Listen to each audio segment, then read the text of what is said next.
सैफ अली खानवरती 6 वेळा चाकूने वार करणाऱ्या संशयिताची नेमकी ओळख आता समोर आलेली आहे। संशयित आरोपीचं नाव शाहिद असल्याचं सांगितलं जात आहे। मुंबईतल्या ताडदेव पोलीस स्टेशनच्या पथकाने त्याला गिरगाव फॉकलंड या रोडवरून ताब्यात घेतलेला आहे। शाहिद विरुद्ध घरफोडीचे यापूर्वी 4 ते 5 गुन्हे देखील दाखल आहेत।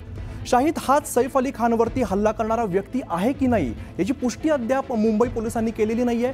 सध्या पोलीस हे शाहिदला संशयित मानून त्याची कसून चौकशी करतायत आणि याच हल्ल्या प्रकरणातील आरोपी आहे का पोलिसांनी स्पष्ट केलेलं नाहीये।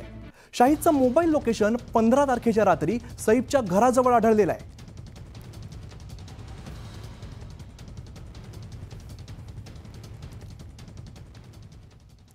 तर आरोपी जो आहे, जो संशयित सापडलेला आहे, तो नेमका कसा दिसतोय किंवा त्या सीसीटीव्ही मध्ये जो आरोपी आपल्याला दिसलेला आहे आणि ज्या पोलिसांनी ज्या संशयिताला ताब्यात घेतलेला आहे तो नेमका कसा आहे तो आपण बघूया।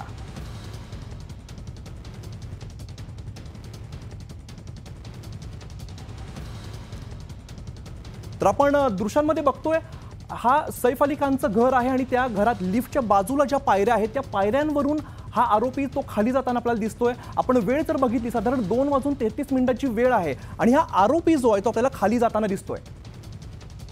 आपण पुन्हा एकदा चेहरा बघूया। जो संशयित ताब्यात घेतलेला आहे पोलिसांनी तो आपल्याला या दृश्यांमध्ये इकडे बघायला मिळतोय आणि एकीकडे सैफ अली खानच्या घराजवळ जो पायऱ्यांवरून उतरताना जो आपल्याला आरोपी दिसतोय तो आपण इकडे बघतोय। जर आपण चेहऱ्याचे जर वैशिष्ट्य बघितली, जर साधर्म्य आपल्याला त्यामध्ये बघायला मिळते का आपल्याला बघावं लागेल।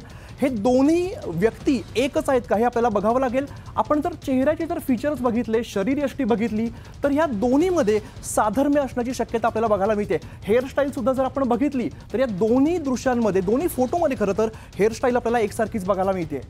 त्यामुळे एकीकडे आपण बघतोय पोलिसांनी ताब्यात घेतलेला संशयित आहे आणि दुसरीकडे सैफ अली खानच्या घरी जो हल्ला झाला त्या रात्री पायऱ्यांवरून खाली जाणारा हा व्यक्ती आपल्याला बघायला मिळतो। त्यामुळे हे दोन व्यक्ती एकच आहेत का हे आता पोलीस तपासामध्ये आता उघड होईल।